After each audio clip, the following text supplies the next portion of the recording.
Olá, quero compartilhar com vocês essa leitura.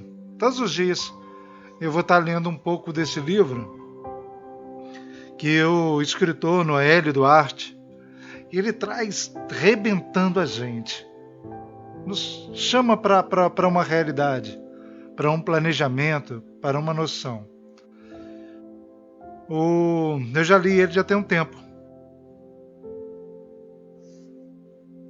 Eu vou começar a ler agora, compartilhar com vocês essa leitura. E você sabe, né? Tudo acontece quando é ao vivo e a gente está ao vivo, né? Se acontecer algum erro de português, um erro de inglês, não se atente a isso não.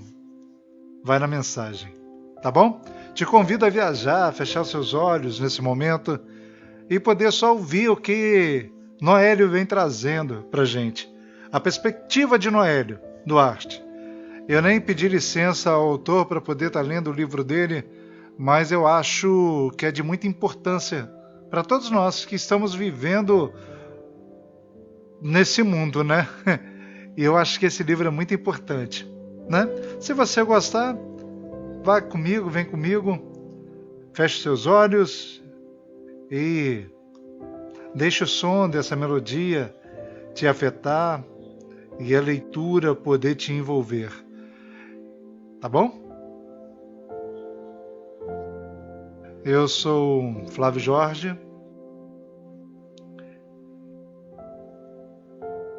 Vamos ler, olha. O incrível poder da motivação de Noélio Duarte. A vida sem motivação nada mais é do que um deserto árido e, por isso, desinteressante. O autor. Pesquisas realizadas e apresentadas mostram uma mesma conclusão. Pessoas produzem mais quando estão envolvidas em um projeto regidos pela motivação pessoal. Assim, é que duas pessoas exercendo a mesma função podem apresentar resultados diferentes. Uma produz mais e a outra menos. Por que isso? A resposta pode estar no fato de que uma age regida pela intensa motivação e a outra não. A motivação ainda é revestida de grande mistério para a maioria das pessoas. E apesar de tantos livros, artigos, estudos, dissertações, teses, pesquisas, ainda continua pouco compreendida. Mas um fato não se pode negar. É uma ferramenta essencial e necessária para a produtividade humana.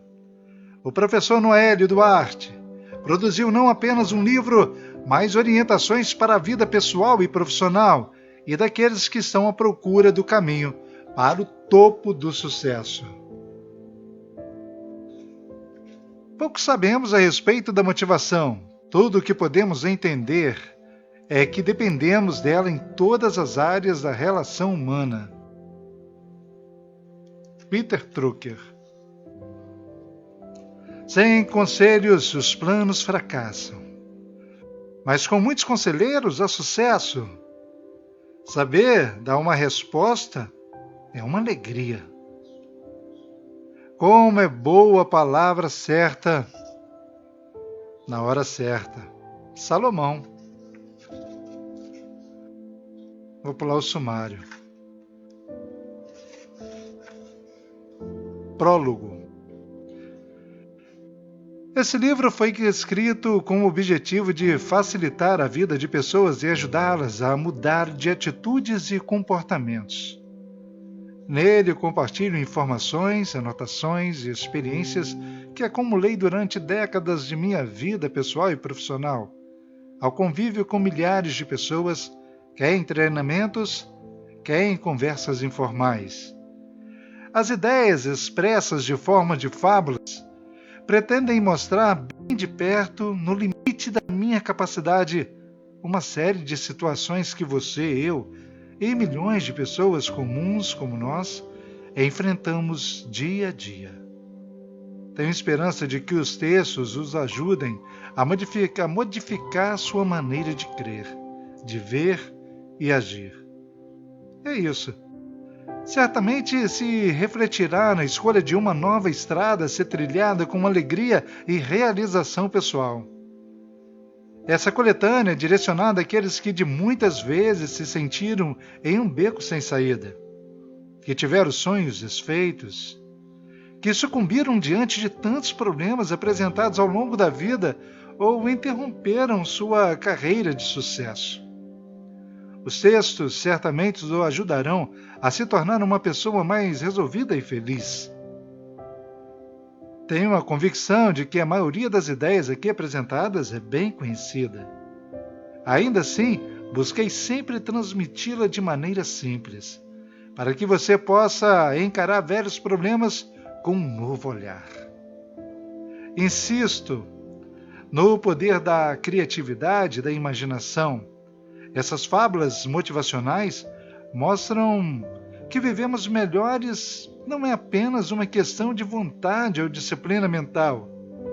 É preciso, acima de tudo, aprender a ver. A partir do instante em que identificarmos e visualizarmos o foco, passaremos a interpretar nossa realidade de modo analítico e real. Somente assim poderemos transformar a vida, atingindo as metas, as realizações e a felicidade e o sucesso a tanto almejado. Assim, eu o convido para uma viagem inesquecível e marcante através dessas páginas. Aproveite tudo o que puder. Certamente será uma viagem fabulosa. Noélio Duarte.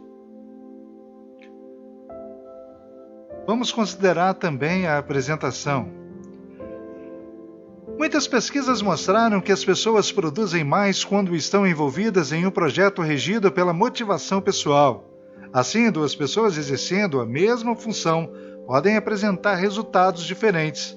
Por quê?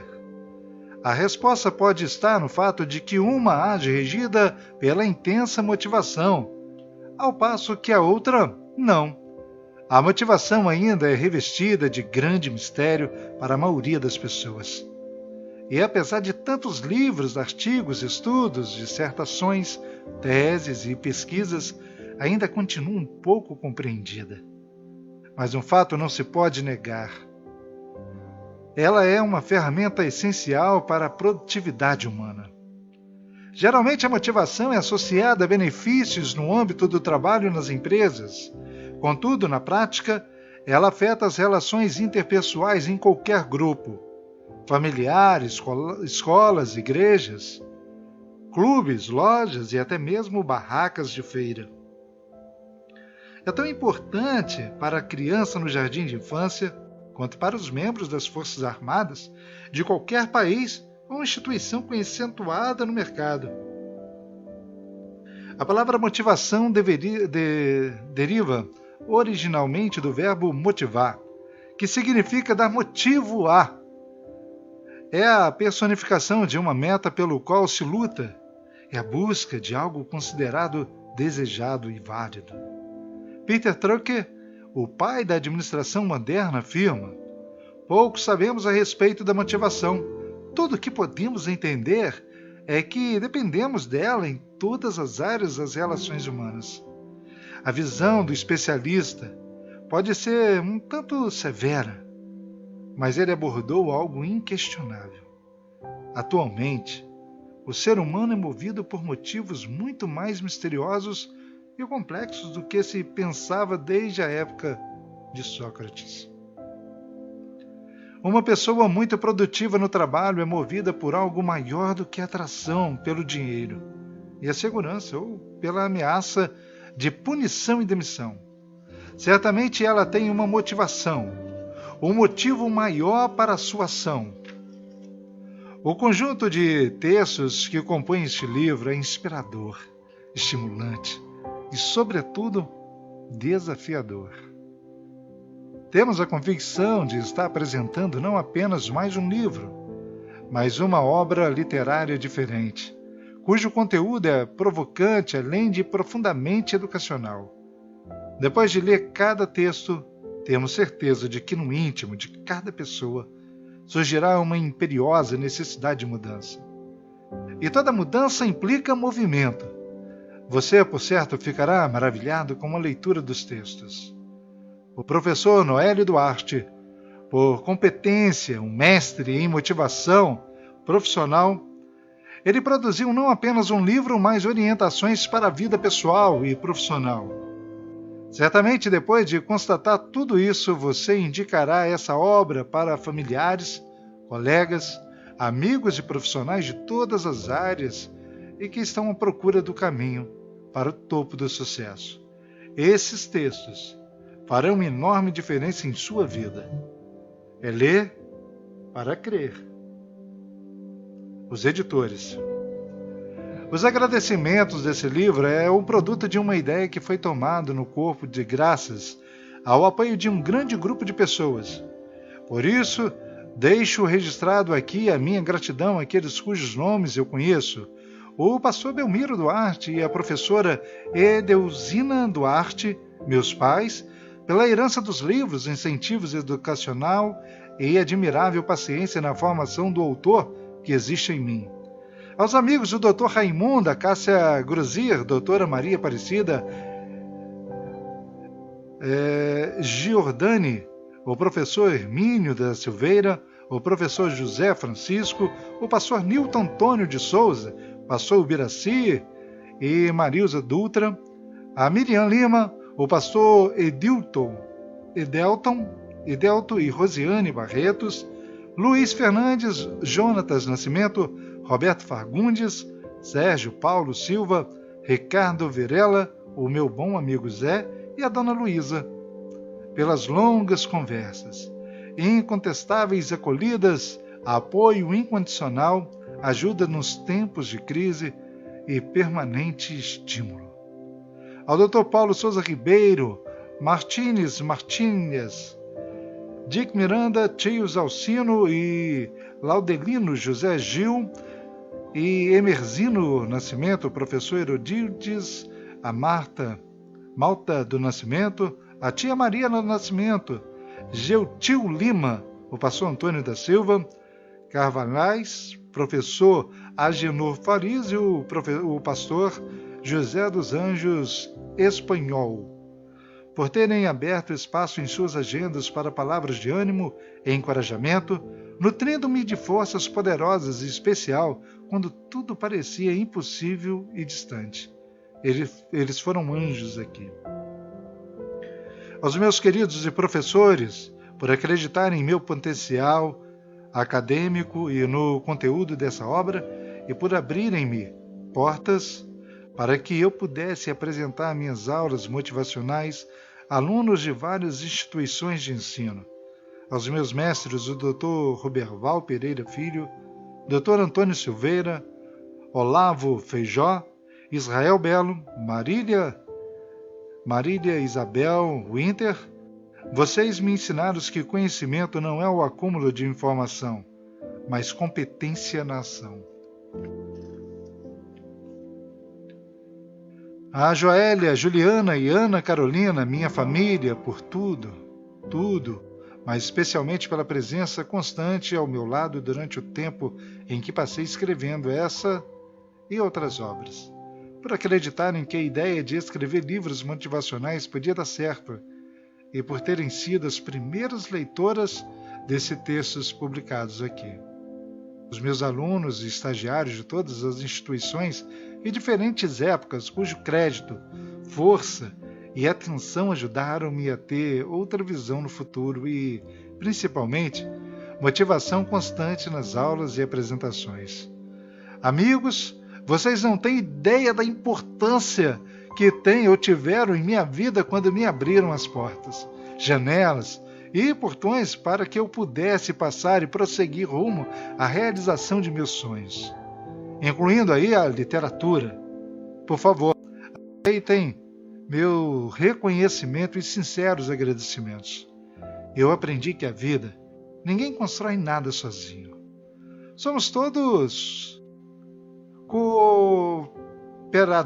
cooperadores uns dos outros, de uma maneira ou de outra. Sobretudo, sou grato a Deus pela constante presença inspiração e luminosidade do saber. Certamente, se não tivesse gente tão queridas e importantes torcendo por mim, eu estaria ainda dando voltas sem chegar a lugar algum. Mas estou caminhando, a passos largos. Sem vocês, os textos reunidos aqui nem existiriam. Amigos, eu lhes sou eternamente e infinitamente grato. Sobre o autor. A vida sem motivação nada mais é do que um deserto árido e, por isso, desinteressante.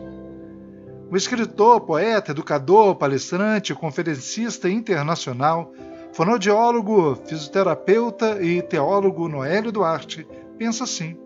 Sua vida tem sido dedicada à educação, à literatura e ao ensino. Quer na área poética, técnica ou motivacional, seus textos visam a promover pessoas, encorajando-as ao crescimento e ao desenvolvimento de suas metas pessoais e profissionais.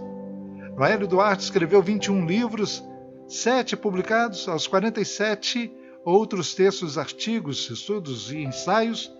É membro titular da Academia Evangélica de Letras do Brasil desde 2003. Nos últimos 10 anos, Noélio Duarte tem se dedicado a ajudar pessoas a descobrir talentos escondidos. Além disso, tem-lhes demonstrado a vantagem de mostrar seu lado positivo ofuscado pelas vicissitudes que impedem que milhões de pessoas consigam tão sonhada realização pessoal e profissional. Cada texto é reconhecido no âmbito de forças, motivação e coragem. Cada fábula apresentada é um convite a uma revisão de comportamento das atitudes que tanto interferem no desenvolvimento das pessoas. A ideia que permeia os textos é que a vida tem muitos desafios que podem ser vencidos se houver a disposição para mudar o modo de pensar. As mudanças no pensamento vão levar às mudanças no sentimento. E certamente o comportamento será modificado. Somente assim as atitudes serão transformadas. Com efeito, o autor produz não apenas um material didático, mas pontes que impulsionam pessoas a vencer as suas resistências pessoais, assim caminhar aceleradamente rumo ao topo da escada onde está a realização. Ele escreveu com muita sensibilidade em um de seus textos: se eu não posso ser uma grande estrada, posso ser uma pequena trilha, onde a alegria, o otimismo, a amizade passam fazendo vidas vitoriosas, compartilhando cenas maravilhosas, estimulando uma vida de verdade. Esse conjunto de textos motivacionais, incluindo as fábulas, aponta os caminhos necessários para produzir as pessoas, retirando-as do patamar de acomodação e levando-as ao pódio mais alto, onde poderão brilhar por suas conquistas. Fábulas, histórias, metáforas. Este trabalho servirá como um banco de dados, uma caixa de ferramentas com elementos para autoaperfeiçoamento profissional e pessoal. Ler esse livro é dar uma carga extra na bateria da sua vida. Boa leitura. Vamos? Prefágio.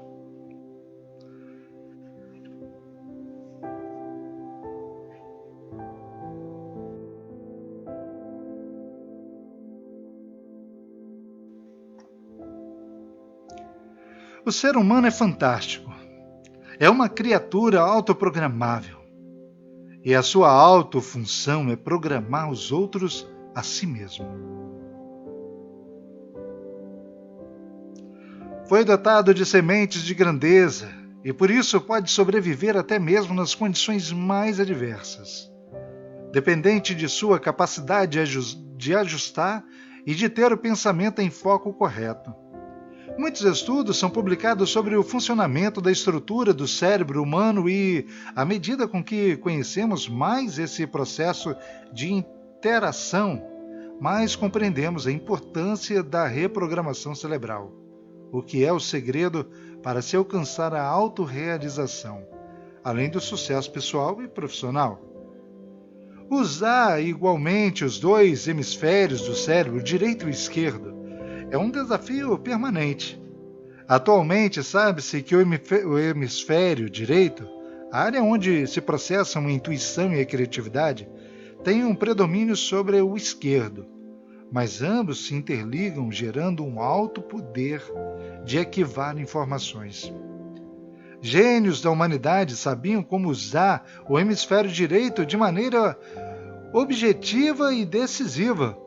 Para Einstein, o gênio da física, as soluções vinham em melhor quantidade e qualidade alguns momentos antes de adormecer ao longo após acordar. Para Gandhi, o apóstolo da paz, os seus melhores momentos de intuição e criatividade surgiram quando ele estava torcendo em sua ronca manual. Os hebreus souberam disso por intermédio do texto sagrado que dizia: fiquem quietos e silenciosos, e saibam que vocês têm um Deus. Desde a década de 1950, diversos estudos resultaram em fantásticas técnicas no campo da psicologia comportamental e da reprogramação mental. Surgiu então uma nova ciência, a Programação Neurolinguística, PNL. A abordagem muitos utilizam em centros de aperfeiçoamento e universidades. A PNL é a ciência que estuda como as pessoas se comunicam, verbalmente ou não, com o cérebro e como isso afeta o seu sistema nervoso central e o seu comportamento. O Dr. Walter, em seu livro Pense como um Vencedor, afirma: você veio ao mundo como um quadro em branco, com pouca base para agir. À medida que as novas experiências entraram em seu subconsciente, elas começaram a definir e a modificar o mundo ao seu redor. Essa programação mental teve início individualmente com pessoas, queridas ou não, dirigindo o teclado do seu computador, seus sensores de visão, audição, tato, olfato, paladar e as sensações de movimentos e da pele. Isso, no começo, foi uma necessidade, mas aos poucos você foi aprendendo a ser o seu próprio programador. A organização do pensamento e a concentração são as chaves para a plenitude existencial. Em informática, sabe-se atualmente que o mais importante em o seu computador não é a capacidade do hardware, disco rígido programado da fábrica, mas sim do software, ou programas instalados no computador. Assim, qualquer pessoa pode, por meio de algumas técnicas, programar o seu computador para que ele tenha melhor desempenho nas diversas áreas da vida e produza muito mais ação. Motive-se, desenvolva programas mentais com base no entusiasmo. Henry Ford foi um gênio que tinha como motivação produzir automóveis. O seu entusiasmo, regido pela automotivação, tomou forma concreta. Thomas Edison era fascinado pela ideia da luz elétrica e a máquina falante. Foi sua motivação que o levou a patentear mais de 1000 eventos. Os irmãos Wright e Santos Dumont eram entusiastas da ideia de ver o homem voar. E eles o conseguiram. Kering era entusiasta quanto à pintura pulverizada sobre automóveis e também foi vitorioso. A verdade é que aquilo que nos entusiasma torna-se motivação e pode se transformar em realidade. Pesquisas e estudos têm mostrado que as pessoas podem fazer coisas espantosas desde que desenvolvam o entusiasmo e a motivação necessária para levar a sua resolução à prática. Há poder e muito, muito na motivação. Entretanto, ficar parado com os olhos fixados na crise, no negativismo e arranjar inúmeras desculpas para não agir é caminhar passos largos para o declínio. Assim, pessoas de todas as idades têm a possibilidade de desfrutar sua vida bem melhor. Qual o segredo? Simples. Descobrir maneiras de se automotivar e entusiasmar-se, partindo efetivamente para uma ação com decisão. A motivação, portanto, é a chave para a reprogramação mental. Como as mudanças internas e a vida externa, com certeza, produzirá resultados fantásticos. Mas é preciso lembrar, reprogramar-se é algo que somente você, só você, pode fazer. Ninguém, por mais poderoso que seja, tem o poder de reprogramar a outra pessoa. A chave definitivamente está nas suas mãos. Use-a, viva mais e melhor. Vamos para a introdução? Portanto, seja você aquele que planta amizade, que afasta as pedras do caminho, que defende a liberdade, que emenda erros mesquinhos, que aceita um esforço maior, que retira o ódio dos corações, que diminui as complicações, que implanta o bem ao redor. Trecho do poema Servi, de Noélio Duarte. O incrível poder da motivação é composto por uma coletânea de textos sobre comportamentos e atitudes e as transformações que podem ocorrer no ser humano quando ele se decide por uma mudança radical e permanente. Não sei quantas pessoas terão a oportunidade de ler essa obra e que farão com os textos. Não sei tampouco que pensamentos terão ao terminar a leitura. Sei, porém, que todas as pessoas são carentes de estímulo, de incentivo, de ânimo, de força, coragem, visão e metas. Os textos foram escritos com base na convivência com pessoas de idades, sexos, classes sociais, cores, religiões e culturas diferentes. Com elas descobri que, apesar das diferenças, todos temos em comum um sentimento, o da valorização pessoal. O Dr. Chad é psiquiatra, escritor especializado em crescimento pessoal, relacionamentos familiares, desenvolvimento profissional e programas de autoajuda e apresenta um programa de televisão que atinge em torno de 20 milhões de ouvintes semanalmente em uma TV a cabo nos Estados Unidos. O Dr. Chad realizou uma notável pesquisa sobre alguns aspectos do comportamento humano. Durante 10 anos, ele analisou o comportamento de cerca de 15 mil crianças com idade de 0 a 10 anos. Sua pesquisa era bem simples, apesar de muito trabalhosa, e consistia em analisar pais e filhos durante o tempo que ficavam juntos em casa, em atividades de lazer, em conversas informais ou resolvendo problemas. O Dr. Chad buscou respostas para muitas e interessantes indagações em sua pesquisa. Entre elas, por que diversas crianças e adolescentes são negativistas e qual a quantidade média de horas que uma criança fica acordada nos Estados Unidos? Uma sociedade assertiva, rigorosa e organizada. Chegou aos resultados bem interessantes. Elas ficam acordadas em média 10 horas por dia, dado muito relevante. Outro registro importante é que os pais, professores ou colegas, em suas conversas, intimidam para as crianças 3 nãos por hora, em média. O Dr. Chad elaborou então um cálculo tomando com base um dia de 10 horas e uma semana de 7 dias. Ora, o mês tem 4 semanas e o ano 10 meses, 12 meses. O Dr. Chad detectou que uma criança ouve, em média, o fantástico número de 100 milhões e 800 nãos até os 10 anos de idade. Em muitos casos, a sua pesquisa registrou até 7 nãos por hora em muitas famílias da classe média e baixa. Essa é uma questão extremamente grave, séria, que afeta todos nós, pois se trata de maneira como somos criados. Em se tratando do Brasil, a realidade muda de uma região para outra.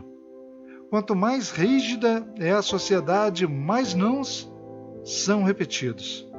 Partindo-se do princípio de que os autores desses milhares de nãos são os próprios pais ou mesmo os professores, a programação mental vai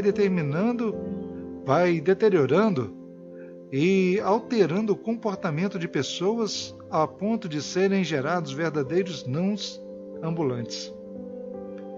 É óbvio que para muitas situações desses nãos não são necessários até didáticos. Apenas para refletir, toda essa quantidade de nãos é realmente necessária? Não seria parte de uma cultura danosa que transmitimos aos nossos filhos? Geralmente, o argumento para justificar essas atitudes é: meus pais e meus avós sempre foram muito cuidadosos comigo e, por isso, disseram muitos nãos. Agora eu tenho cuidado de transferir aos meus filhos tudo de bom que aconteceu comigo. Pense, o excessivo número de nãos emitidos é tudo de bom? A doutora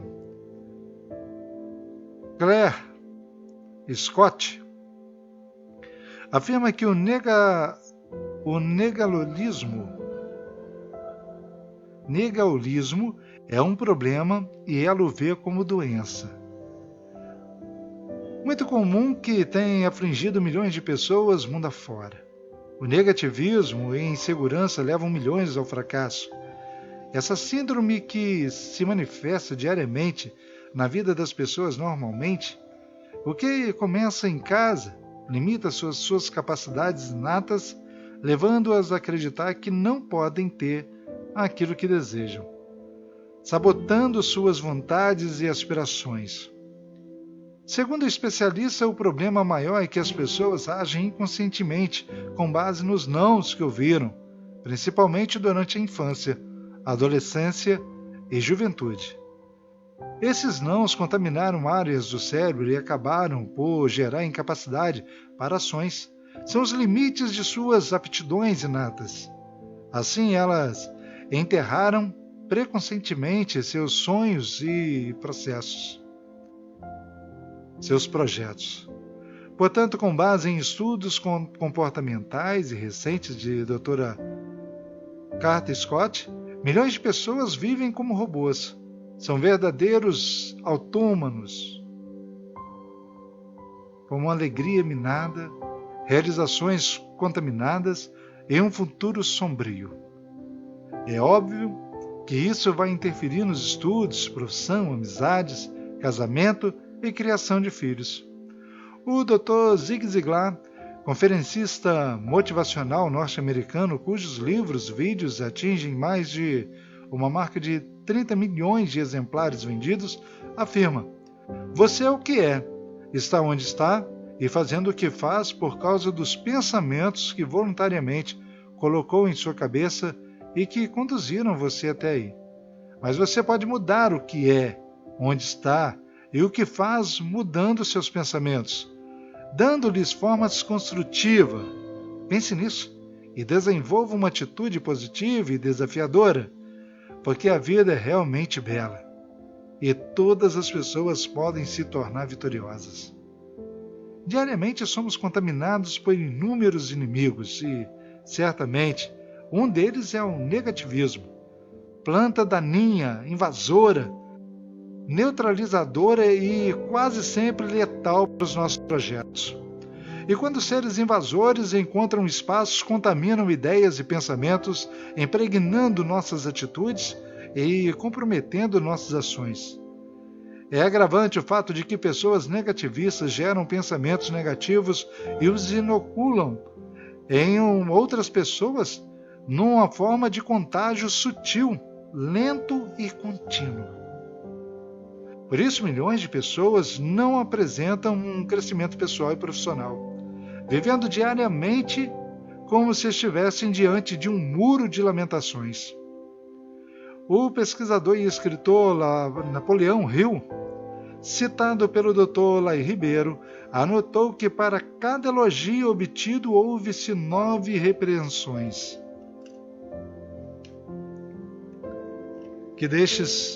Que também são repressões.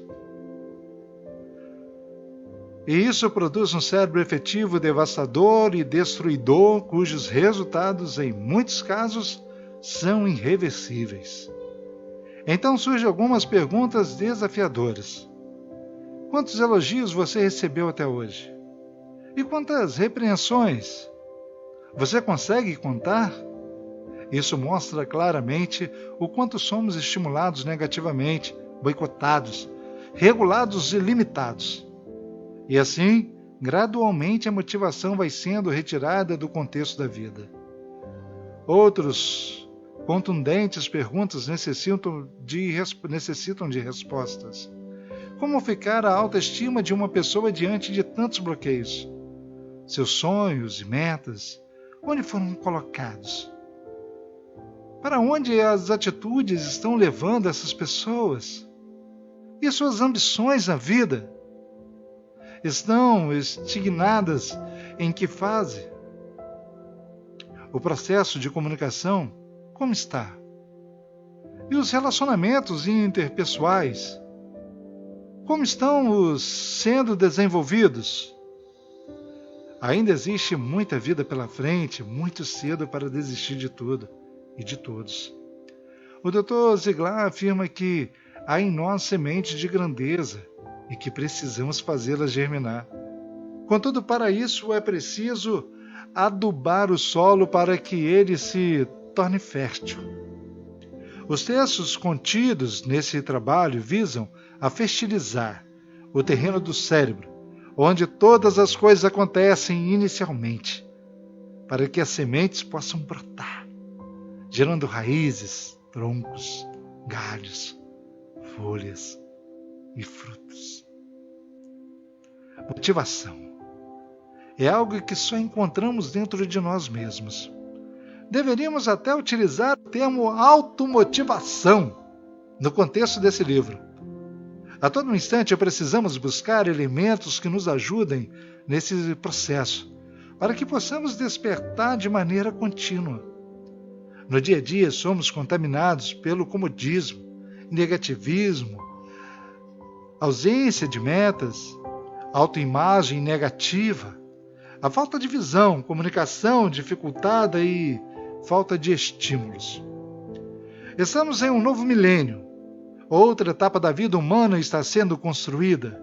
Os desafios são maiores e continuamente se colocam diante de nós.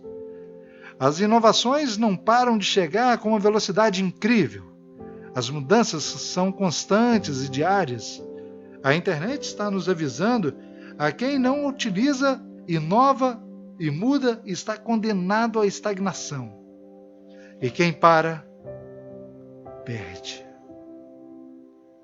Comentários do tipo, a crise está afetando a todos, fazem parte do cotidiano de muitas pessoas e geralmente são utilizadas como argumentos para justificar a falta de novos projetos, ideias, serviços e até produtos. Mas desde que o mundo é mundo, as coisas estão presentes. Elas são cíclicas e não ausentam nunca. A cada 5 anos, aproximadamente uma nova crise abala o mundo, afetando todos os tipos de negócios.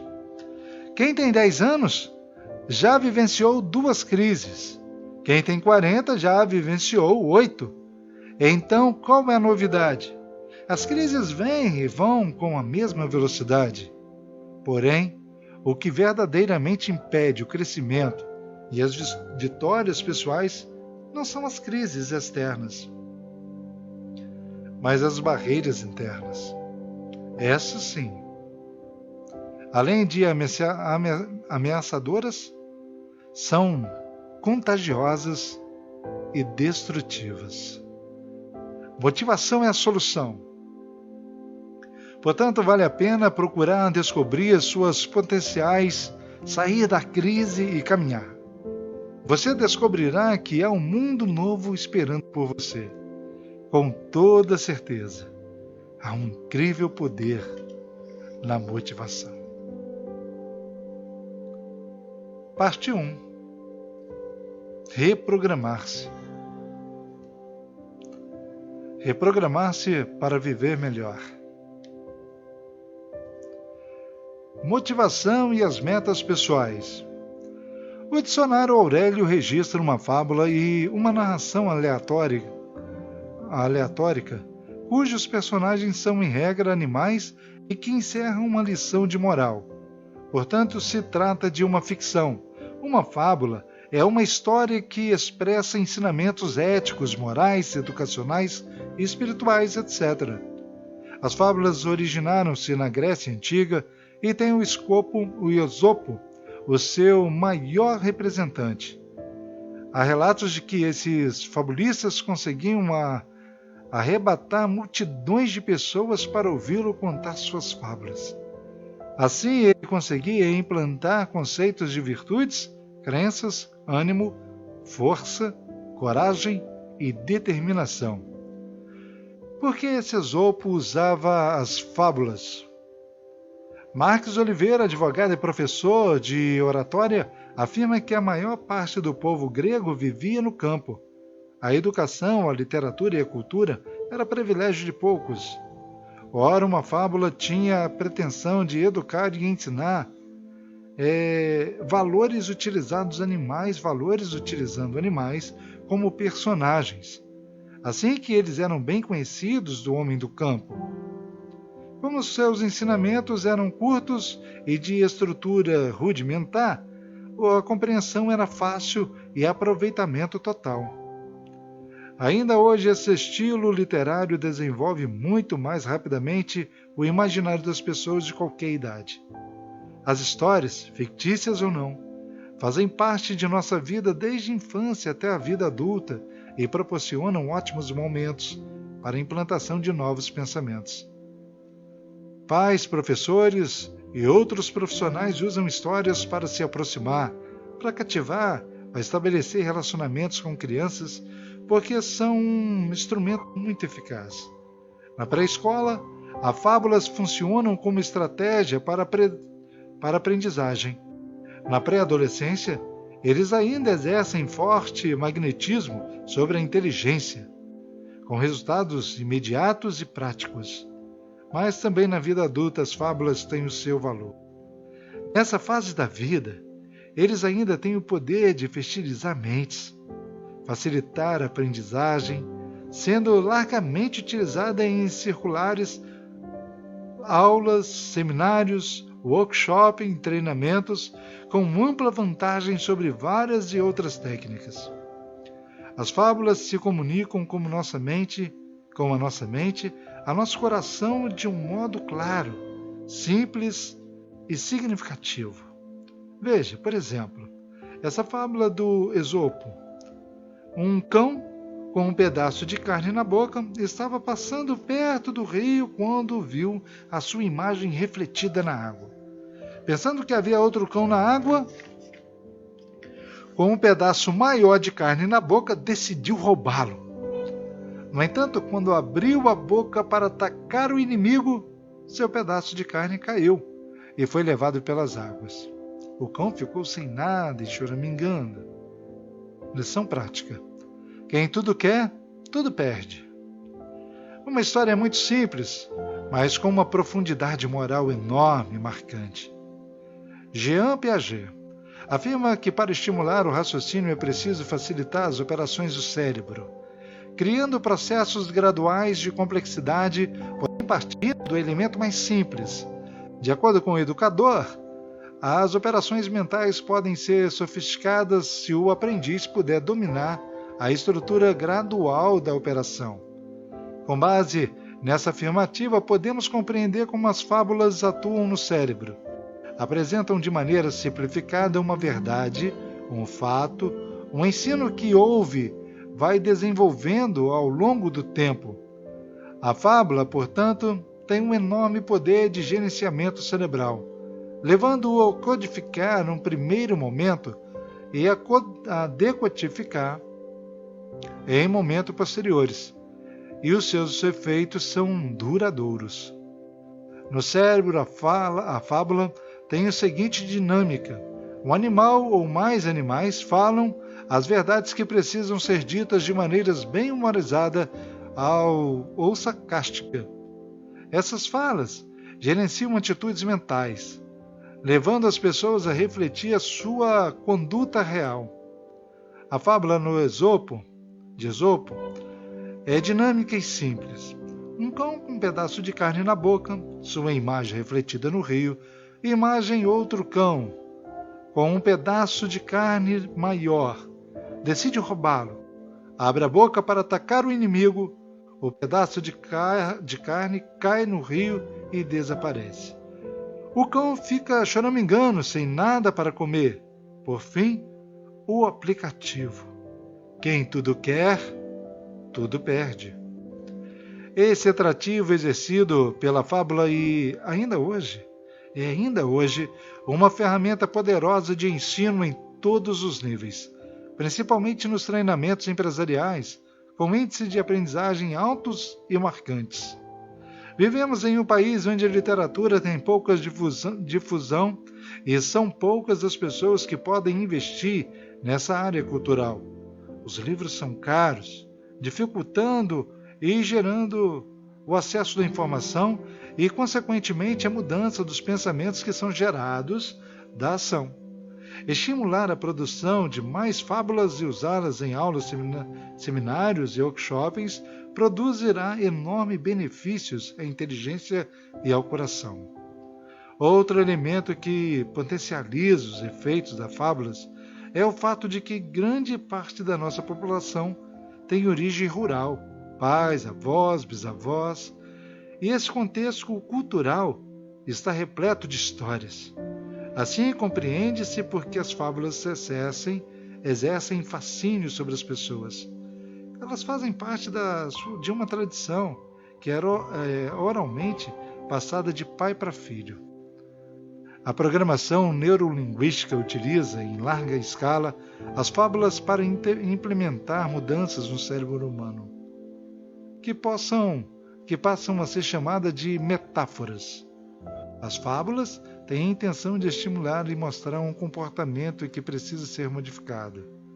Portanto, as fábulas são ferramentas operacionais que, quando utilizadas, didaticamente estimulam a inteligência de maneira rápida e objetiva, produzindo resultados imediatos, eficientes e de longa duração.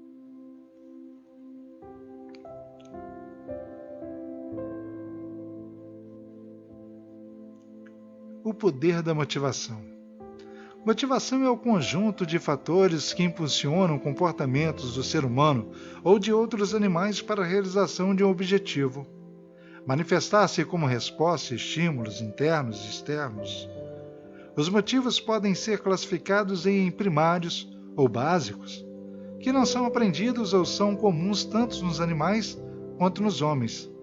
Fome, sede, impulso sexual, etc. E secundários ou aprendidos, que diferem de animal para animal e de pessoa para pessoa, desejo de realização, de poder, etc. Segundo a jornalista Margot Cardoso, a palavra motivação significa motivo para ação, e é exatamente disso que o ser humano precisa, é disso que é feita a vida. Tudo aquilo que fazemos, absolutamente tudo, depende de um motivo. E na espécie humana existem basicamente 3 motivos para a ação. Em primeiro lugar, temos os motivos biológicos, responsáveis pela sobrevivência e os instintos para que nos mantêm vivos. Nessa categoria inclui-se 3 impulsos: comer, para a nutrição orgânica, descansar, para a economia da energia, e fazer sexo para a sobrevivência da espécie. Esses impulsos biológicos são primários. Não precisamos pensar para sentir fome, sono ou ter apetite sexual. Esses impulsos também são comuns a outras espécies de animais. Temos então o segundo lugar, os motivos para o prazer. Aprendemos pela experiência de que devemos fazer para obter prazer e evitar sofrimentos. Isso é fácil. Estamos motivados a fazer tudo o que há de prazer. Essa motivação vem de um pensamento simples, porém mais elaborada do que a motivação biológica. Temos então, em segundo lugar, os motivos para o prazer. Aprendemos pela experiência de que devemos fazer para obter prazer e evitar sofrimentos. Isso é fácil. Estamos motivados a fazer tudo o que dá prazer. Essa motivação vem do pensamento simples, porém é mais elaborado do que a motivação biológica. É necessário um mínimo de organização de pensamento para sentir prazer. Assim, sabemos que tomar sorvete e assistir a uma peça teatral, por exemplo, são atos prazerosos. É simples. Vamos em busca do prazer e evitamos o sofrimento. Os animais domésticos, como o cão, por exemplo, também têm essa noção de busca do prazer. Por fim, em terceiro lugar, temos a motivação intelectual, responsável pela praticidade de trabalhar, construir coisas, elaborar planos e projetos, estudar e etc. E é claro, por sua complexidade, essa motivação exige um pensamento muito mais elaborado. É exatamente aqui que podemos desenvolver a capacidade de automotivação, tão procurada em cursos, valorizada pelas empresas e decisiva para o sucesso profissional e pessoal. É nessa categoria que acontece o pensamento mais elaborado. Nela está o diferencial, a linha divisória entre vencedores e perdedores. Na teoria simples. Nós temos essa capacidade, sabemos o que é preciso fazer, mas é difícil colocar em prática aquilo que pensamos e planejamos. Decidimos fazer regime e ele sempre começa e acaba na segunda-feira. Gritamos, de hoje em diante tudo é diferente. E no dia seguinte estamos agindo do mesmo jeito, como se nada tivesse acontecido. Por quê? A motivação intelectual. A motivação intelectual só será eficiente se for mais forte do que as duas primeiras. Ela precisa vencer as motivações biológicas e do prazer. É realmente muito difícil. Para exemplificar quantas vezes trabalhamos com fome, cansados ou com dor de cabeça porque precisamos terminar uma tarefa. Pessoas que agem assim e que são uma minoria, são fortes e estão no comando das suas vidas. A maioria das pessoas se deixam dominar pelas motivações biológicas. É muito comum ouvirmos a frase, para fazer isso é preciso ter forças de vontade. É exatamente isso. Só com muita força de vontade se vencem os impulsos biológicos. Pessoas dominadas pela preguiça e pela apatia obedecem primeiro à motivação biológicas. São muito limitadas. A qualidade e a força desses pensamentos mais elaborados é que superam o ser primitivo que existe dentro de cada um de nós. Por que é tão difícil fazer ginástica? Intelectualmente sabemos que a importância da atividade física, só que ela não é fundamental para a sobrevivência. Nosso impulso primitivo nos diz para descansarmos. Então o ato de fazer a ginástica é bloqueado pelos impulsos biológicos. É uma segunda barreira. A atividade física, em geral, não dá prazer, cansa e causa dores musculares. E para ultrapassar esses dois obstáculos é preciso uma grande força de pensamento intelectual. Na prática, o que acontece é que, Quando estamos caminhando em direção à academia, sentimos uma preguiça imensa que nos impede a voltar para casa. Se isso é uma realidade em sua vida, saiba que acabou de perder uma chance de vencer os seus instintos primários. O homem primitivo e radical que existe lá dentro de cada um de nós acaba de ganhar mais uma. Portanto, livra-se desse ser primitivo que habita em nós. É o maior desafio, ao mesmo tempo, grande conflito. Então vem aquela indagação cruel. Por que a nossa capacidade de pensar, justo, o que nos diferencia de outras espécies animais, responsável por nosso sucesso, felicidade e riqueza, é tão difícil de ser executada? O pensamento humano ainda não foi totalmente compreendido e dominado. Os instintos básicos têm um peso muito maior. Eles puxam para trás o tempo todo, enquanto o pensamento atua de maneira mais moderada. Com certeza temos profundas dificuldades para dominar nossos impulsos primários. É uma guerra difícil, mas não perdida. Então,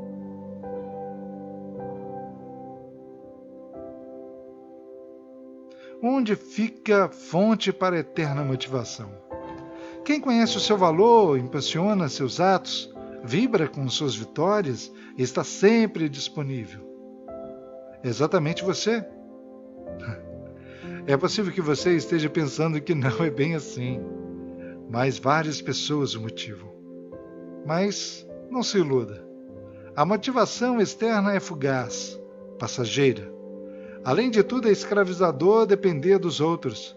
Você teria de lidar constantemente para as pessoas mais íntimas para lhe pedir apoio, incentivo e ânimo para que enumerassem suas qualidades. Na prática, porém, é você quem deve vibrar e dizer: eu fiz.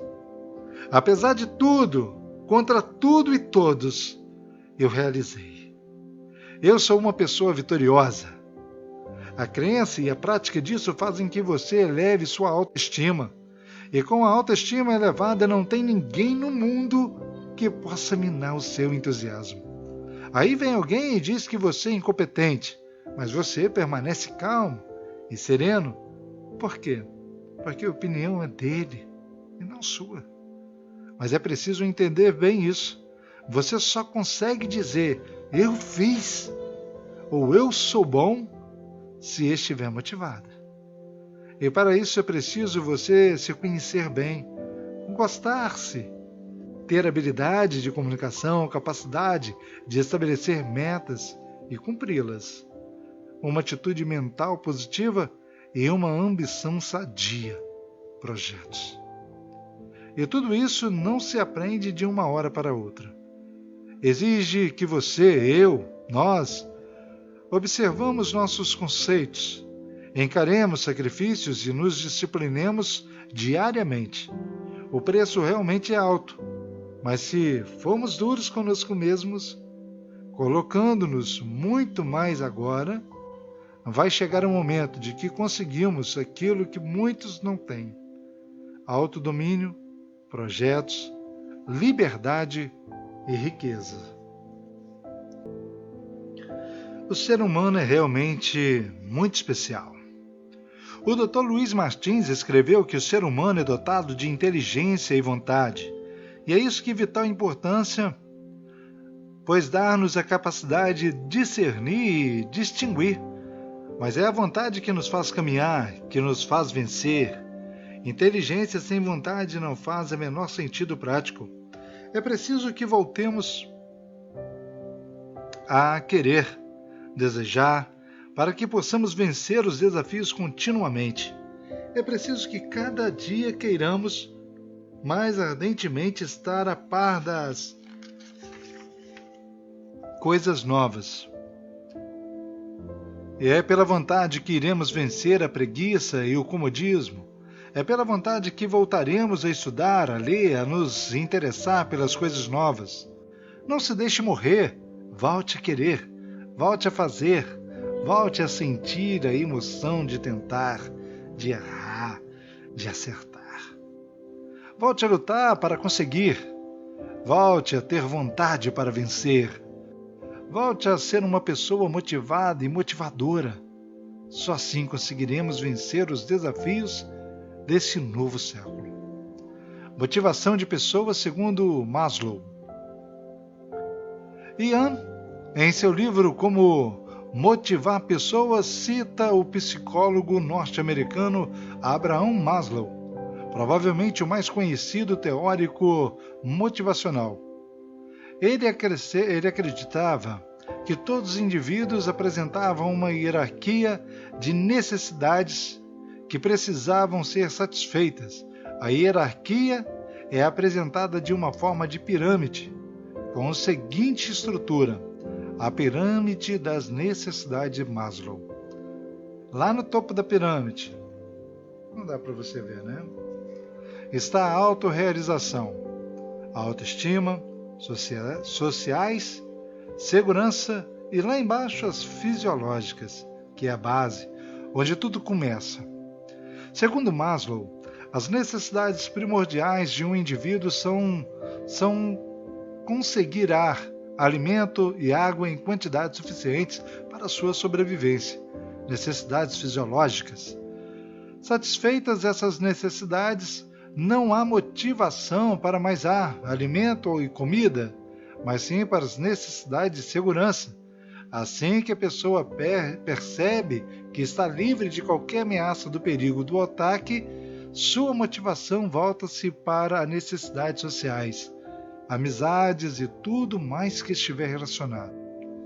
Um indivíduo que superou as necessidades de autoestima e alcançou o reconhecimento por parte dos outros indivíduos, volta-se para satisfazer as necessidades da autorrealização, até que essas estejam saciadas, tanto para possível a ele, com isso se sentia realizado. Vou retornar. O indivíduo que superou as necessidades de autoestima e alcançou o reconhecimento por parte de outros indivíduos, volta-se para satisfazer as necessidades de autorrealização, até que essas estejam saciadas, tanto quanto possível a ele, com isso se sinta realizado. No entanto, as necessidades situadas em um nível inferior deixam repetidamente de ser atendidas, o indivíduo volta a lhes direcionar sua motivação. Assim, por exemplo, o homem que está em uma esquina, conversando com um amigo, satisfazendo suas necessidades sociais, se porventura um louco empunhando uma faca vier em sua direção, as necessidades de segurança desse homem não estarão mais satisfeitas, uma vez que ele não se encontra livre de ameaça de ataque. Com isso ele foge, pois está muito mais preocupado em resolver as necessidades de segurança, localizada em um nível mais baixo, do que de nível mais alto, como as sociais. Foram feitas tentativas no sentido de relacionar a teoria de Maslow com as exigências de funcionários no ambiente do trabalho. As necessidades fisiológicas seriam as ligadas a salários e benefícios. As necessidades de segurança estariam vinculadas a assuntos como segurança do trabalho, o auxílio-doença, planos de previdência, períodos de descanso suficientes, proteção contra injustiças e segurança física. As necessidades sociais estariam associadas a um senso de participação, amizade, prestabilidade de colegas de trabalho e superiores. As necessidades de autoestima podem ser satisfeitas pelo reconhecimento e elogios por parte de supervisores e gerentes. Ser satisfeitos pelo reconhecimento e elogios por parte de superiores e gerentes com perspectiva de transferência de cargos e promoções. As necessidades de autorrealização podem ser atingidas quando se proporcionam trabalhos gratificantes e interessantes, nos quais habilidades são utilizadas de maneira ampla.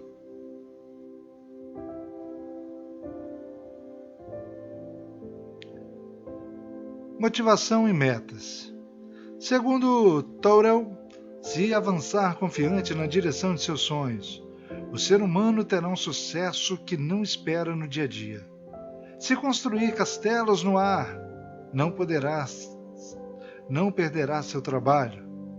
É aí que eles devem estar. A atitude mais sensata é colocar alicerce sobre eles. O Dr. Zig Ziglar afirma que é impossível estarmos motivados se não sabemos para onde estamos caminhando. E é comum, diariamente, cumprimentarmos as pessoas perguntando: "E aí, como você vai?" Geralmente a resposta: "Estou indo."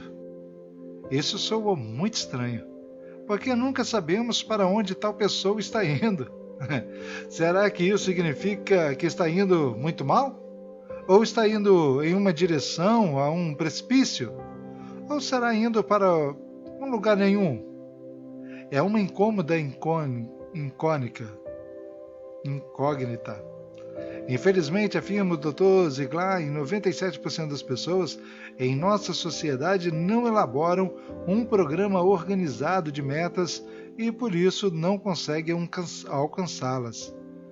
E acrescenta: há muita diferença entre metas individuais e um programa de metas.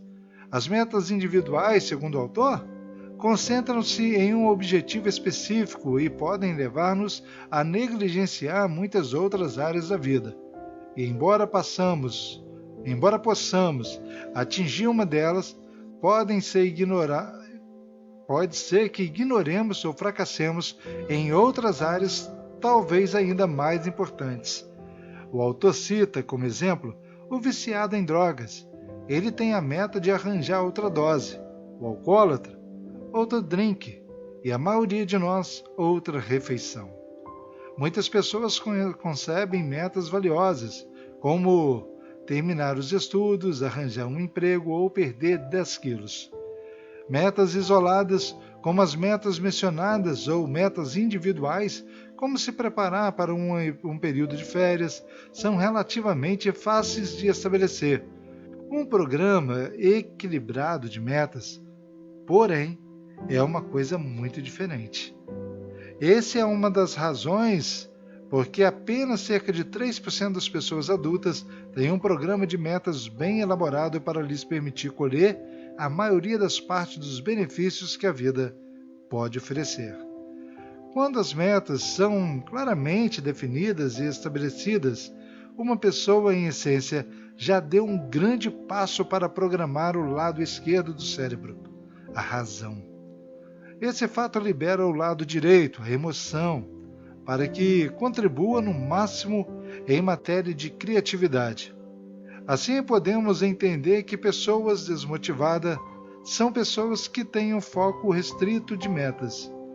De outro lado, quando encontramos pessoas motivadas, elas estão sempre vibrantes, comunicativas, eufóricas e quase sempre estão trabalhando em um projeto. Esta é a diferença. Elas têm um projeto. Porque as pessoas não têm metas. As pessoas não têm metas por inúmeras razões. Eis-las: medo. O medo é um grande inibidor. Infelizmente, a maioria das pessoas não tem fundamentado. Quando estudamos os motivos por que devemos elaborar um programa de metas e como fazê-lo, esses medos desaparecem. Autoimagem negativa. Muitas pessoas não conseguem imaginar-se obtendo as muitas coisas boas que a vida nos oferece. Felicidade, saúde, prosperidade, segurança, amigos, paz de espírito, bons relacionamentos familiares e esperança. Imaginam outras pessoas obtendo tudo isso, mas não elas. De modo algum. Este é um forte motivo. Não compreensão dos benefícios trazidos por um programa de metas. Se essa razão se aplica a você, é aconselhável que comece a resolver isso rapidamente. Não sabemos exatamente como preparar um programa de metas. O conhecimento sobre nós mesmos ajuda-nos a desenvolver projetos pessoais e programas de metas consistentes. Cobrança exagerada. Quando não temos consciência daquilo que somos e do que temos, tendemos inconscientemente a existir mais do que nós mesmos. E essa cobrança exagerada nos torna gradualmente mais enfraquecidos. Ora, para haver uma cobrança exagerada, ou deveria ter mais consistência para dar suporte a essa cobrança, e as falhas nessas áreas são gigantescas. Indisciplina. Não é muito frequente em nossa cultura, pois zelosos dedicarem um tempo de qualidade aos filhos. De um modo geral, os pais tendem a transmitir aos filhos aquilo que receberam como herança cultural, social, emocional, educacional, espiritual, etc. Os pais são muito complacentes e não cobram resultados, e os filhos serão, em consequência, improdutivos nos estudos, deficientes nos trabalhos e confusos em seus relacionamentos. Comodismo. É muito mais importante sermos planejados pela vida, isso é, deixar a vida nos levar e nos dê seus prêmios de que planejá-la e ter de pagar o preço da ousadia e delimitar-se às ações. Então, o comodismo é regido pela lei do menor esforço. Em algumas palavras, deixar as coisas como estão é menos desgastante. Miopia situacional. Míopes situacionais são aqueles que não conseguem ver bem a situação em que estão envolvidos. Não distinguem nem compreendem o motivo presente. Sempre avaliam como um exagero aquilo que lhes é dito. Preferem dar a si mesmo muitas desculpas, sempre afirmando com muita ênfase: isso não é nada, vai passar. Mas a verdade é que não passa. E as pessoas continuam sem atingir seus objetivos, o que a tornará amargas, rudes e pessimistas e contagiantes. Que tipo de metas precisamos ter? Bom, precisamos ter muitos objetivos, alvos, muitas metas. Nós podemos viver com em torno de 1 ou 2 alvos apenas. Precisamos administrar bem o tempo para que possamos produzir muito mais, enquanto podemos fazê-lo. Infelizmente, questões culturais, religiosas, educacionais, intelectuais e até econômicas, as famílias não ensinam seus filhos a dirigirem a vida para muitos alvos. O que lhes ouve com frequência é: 2 sentidos não assam milho, ou quem age em muitas direções termina não conseguindo nada, ou mesmo é melhor trabalhar em uma área apenas e ter bons resultados do que em muitas e não ter nenhum. Essa é uma herança que muitos pais têm deixado para os seus filhos. Entretanto, o Dr. Zig Ziglar nos alerta que precisamos de muitas e diferentes metas na vida para que ela se torne mais interessante. Sugere que precisamos de metas físicas. Temos um corpo que precisa de cuidados.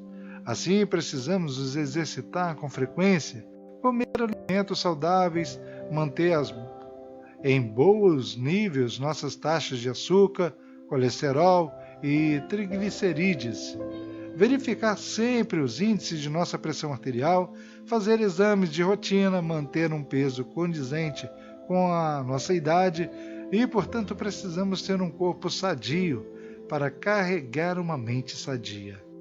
Mentes sadias em corpos doentes não funcionam. Quem se preocupa apenas com a aparência entra na grande depressão quando chega aos 60 anos e vê o corpo sofrer com os desgastes do tempo. Como não estabeleceu outras metas, sua vida perde o sentido. Metas intelectuais. Temos um cérebro faminto de informações e que precisa ser criteriosamente alimentado. Ele não se alimenta sozinho, nem se programa automaticamente.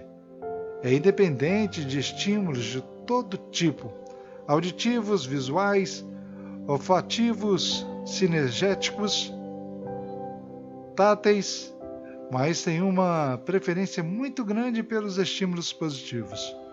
O cérebro, com bilhões de neurônios, espera que nos coloquemos o máximo de informação para que possa gerar um máximo de reações em cadeia. Há também o que iludem.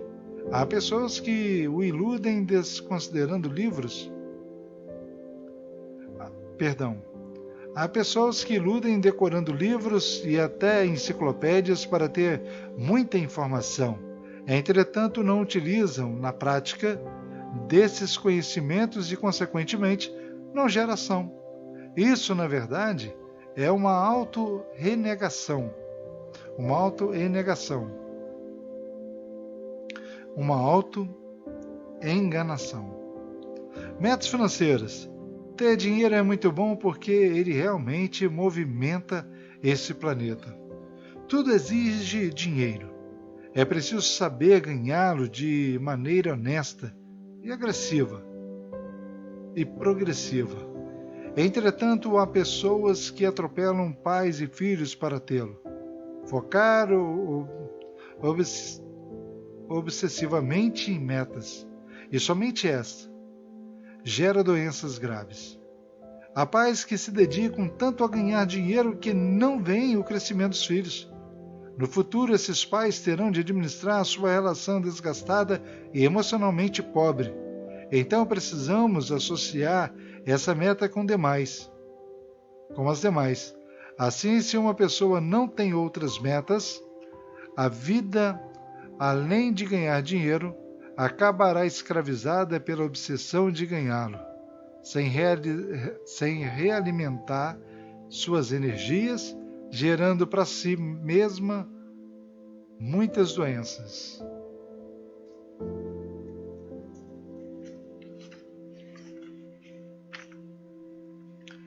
Bom, pessoal, por aqui é só. Amanhã vamos para as metas familiares.